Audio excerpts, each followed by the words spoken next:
Good morning. അപ്പോൾ നമ്മുടെ വീക്കെൻഡൊക്കെ ഇങ്ങ് എത്തി. ഞാനിവിടെ ഉലാത്തി നടക്കുന്നുണ്ട് കേട്ടോ. പ്ലാന്റ്സിന് വെള്ളം കൊടുക്കാന്നുള്ള പരിപാടി എനിക്ക് പണ്ടേ ഭയങ്കര ഇഷ്ടമുള്ളൊരു കാര്യമാണ്. പക്ഷേ ഇപ്പം എൻ്റെ ഫേസ് കുറച്ച് ഇറിറ്റേറ്റഡ് ആണ്. കാരണം ഈ പൈപ്പ് ഇടയ്ക്കിടയ്ക്ക് വിട്ടു പോകുന്നുണ്ടായിരുന്നു കേട്ടോ. അപ്പോൾ അത്ര രസമില്ലായിരുന്നു.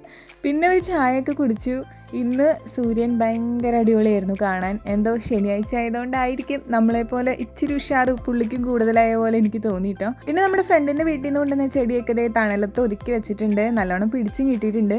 ഇനി പതുക്കെ ഗാർഡനിലേക്ക് മാറ്റണം. നമ്മുടെ മൾബറി എന്തിനാണ് ഞാൻ കയ്യിലെടുത്ത് എപ്പോഴും ഞെക്കി പൊട്ടിക്കണേന്ന് എല്ലാവരും ചോദിക്കും. എനിക്ക് ആ കളർ അങ്ങനെ കാണാൻ ഭയങ്കര ഇഷ്ടമാണ്. അതിനു വേണ്ടി മാത്രമാണ്. പിന്നെ അത് കഴിക്കും കേട്ടോ. നമ്മൾ അന്ന് നട്ട മോൺസ്റ്റർ അതെ ഇപ്പം ഇങ്ങനെയാണ്. ഇത് പിടിച്ചു കിട്ടുമോ എന്നുള്ള കാര്യത്തിൽ ഒരു 50-50 ആണ് നിൽക്കുന്നത്. നിങ്ങൾക്ക് എന്താ തോന്നുന്നത്, പിടിച്ചു കിട്ടുമോ? ദോശ പരത്തുന്നതിൽ വളരെ വീക്കാണെന്ന് മനസ്സിലാക്കിയ അമ്മ ഇപ്പം എല്ലാ പ്രാവശ്യവും ദോശ ചൂടുമ്പോൾ എന്നെ കൊണ്ട് പരത്തിച്ച് ഇപ്പം ഞാനൊരു എക്സ്പേർട്ടായി മാറിയിട്ടുണ്ട്. കണ്ടില്ലേ പരന്ന് വരുന്നത്. അപ്പോൾ എല്ലാവർക്കും ഹാവ് എ നൈസ് ഡേ.